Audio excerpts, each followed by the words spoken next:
Bonjour à tous, donc c'est parti pour la suite du résultat sur la diagonalisation simultanée.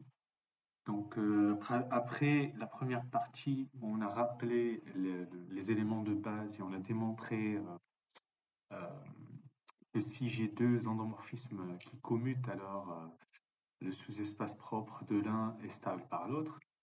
Là, on va enchaîner avec le théorème. Donc en dimension finie, E1K espace vectoriel, U et V sont diagonalisables. euh, chacun dans son coin, on va dire. Alors, on a l'équivalence. A implique B et B implique A. Donc, il existe une base B de E, telle que la matrice de U dans B et la matrice de V dans B sont diagonales. Ce qu'on appelle base de diagonalisation commune. En fait, on dit ici qu'ils sont, les deux endomorphismes sont codiagonalisables si seulement si les deux endomorphismes commutent. Alors, c'est parti, on va démontrer ça et à chaque moment, je vais vous montrer quel rappel on va utiliser, etc. Alors, preuve. Donc, on veut montrer une équivalence. On va procéder par double implication. Donc, petit a implique petit b. Donc, on suppose petit a, ça veut dire qu'il existe une base de diagonalisation commune et on veut montrer que les deux endomorphismes commutent. Ah donc, soit B, on va noter E1, En, la base de E, dans laquelle les matrices, euh, de U dans B et matrice de V dans la base P sont diagonales. Alors, il ne faut pas oublier qu'on suppose que les deux endomorphismes sont diagonalisables, hein. Alors, donc là, c'est une base dans laquelle les deux matrices sont diagonales. Alors, bah écoutez, alors il existe, il existe un n-uplet, alpha 1, alpha n dans Rn, tel que, en fait, vous avez U de EI, c'est alpha I EI, et il existe bêta 1 jusqu'à bêta n dans Rn, tel que V de EI égale bêta I EI. Ok, donc c'est parti.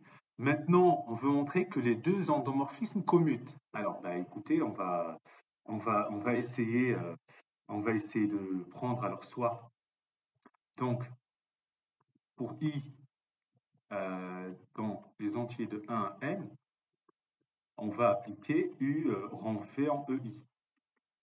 Donc c'est u de v de ei. Et donc c'est u de bêta ei. Et c'est bêta alpha. Donc c'est bêta i ei, c'est bêta i alpha i ei. D'accord? Et de même, idem, i dans 1n, si j'applique v, rang u de ei, c'est v de u de ei, et donc c'est v, u de ei, c'est alpha i ei.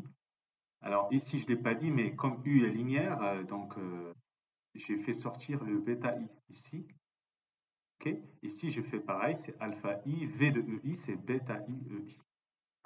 Donc vous voyez bien que c'est la même chose, puisque ici, bêta et alpha i sont dans R, ça commute, voilà. Donc, quel que soit i dans un n, on a deux endomorphismes qui coïncident sur une même base. Vous voyez? Donc, U rang V, c'est V rang U. C'est une des propriétés des rappels, hein. Donc, je monte la première. Deux applications linéaires qui coïncident sur une même base sont égales. Et donc, on a montré que les deux commutent. Alors maintenant, on va montrer que B implique A. Là, il va y avoir un peu plus de travail. Donc, qu'est-ce qu'on veut montrer? Toujours garder en tête. On veut montrer que U et V sont tous les deux chacun diagonalisables et ils commutent. On veut trouver une base commune de diagonalisation.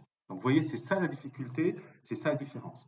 Alors, c'est parti, on va noter. On note lambda 1, lambda 2, tac, tac, lambda R, les valeurs propres distinctes.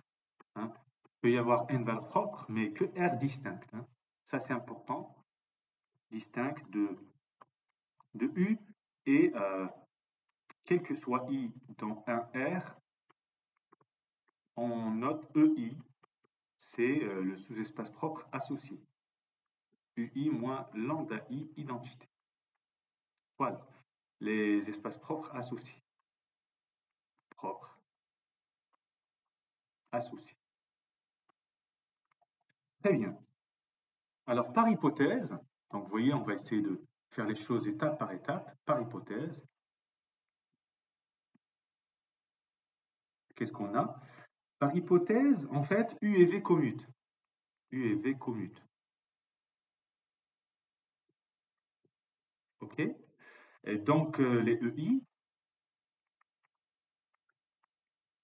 qui sont les sous-espaces propres de U associés à la valeur propre de lambda I, les sous-espaces, donc les EI sont stables par V. Ça, c'est important. Vous voyez, les EI qui sont là, ils sont associés à U, et donc on a montré qu'ils sont stables par V. OK? On peut donc, alors qu'est-ce qu'on peut faire? Ben, on va faire comme dans le rappel, on peut considérer l'endomorphisme induit. On peut donc considérer, alors on considérait quoi? Considérer pour tout I dans un L, VI, c'est quoi? C'est l'endomorphisme induit déjà de EI induit par V. OK? Alors, quelle est l'étape suivante? Comme V est diagonalisable,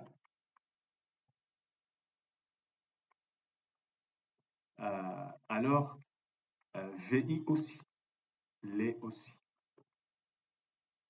Voilà.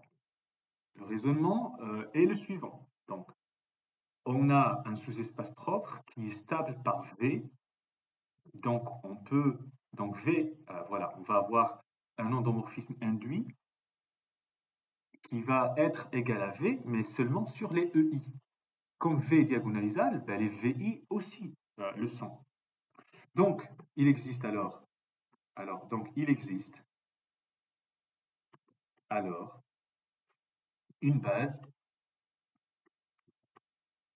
on va noter BI de EI constituée de vecteurs propres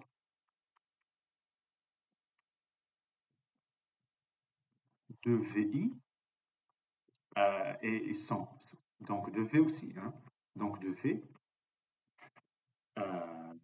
Voilà. Ok. Il existe alors une base BI de I constituée de vecteurs propres de VI, donc de V. Or, regardez, or, tout élément de EI est, bah, écoutez, par définition, en fait, c'est un vecteur propre de U.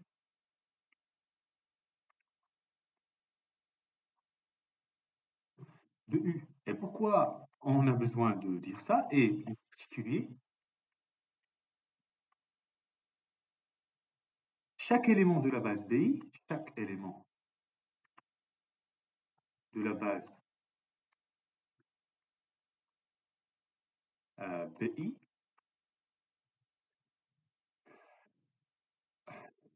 alors, or tout élément de I est par définition un vecteur propre de U, et en fait, en particulier, chaque élément de la base BI. Voilà.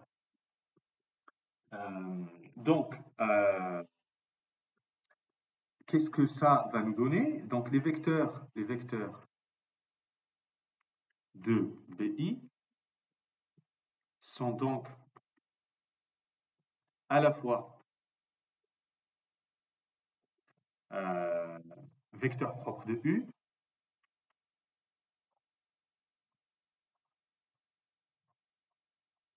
et de V. C'est ça en fait vraiment le secret de cette codiagonalisation. Vous voyez, donc on a réussi à trouver une base qui va contenir des vecteurs propres de U et de V. Ben, écoutez, c'est fini parce qu'on va considérer, on considère la base B qui constitue toutes les bases BI, donc B1, B2, tac tac, Bn. Alors, c'est pas Bn, donc c'est surtout pas Bn, c'est Br. La base obtenue en prenant, donc on considère base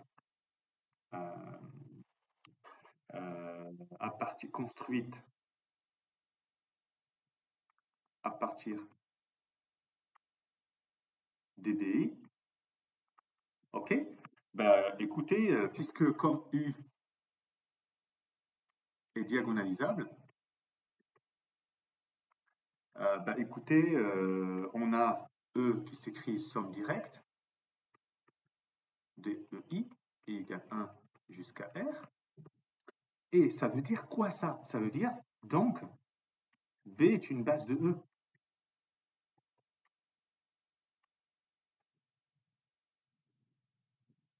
Bah, écoutez, c'est fini. Dans cette base, d'où dans cette base,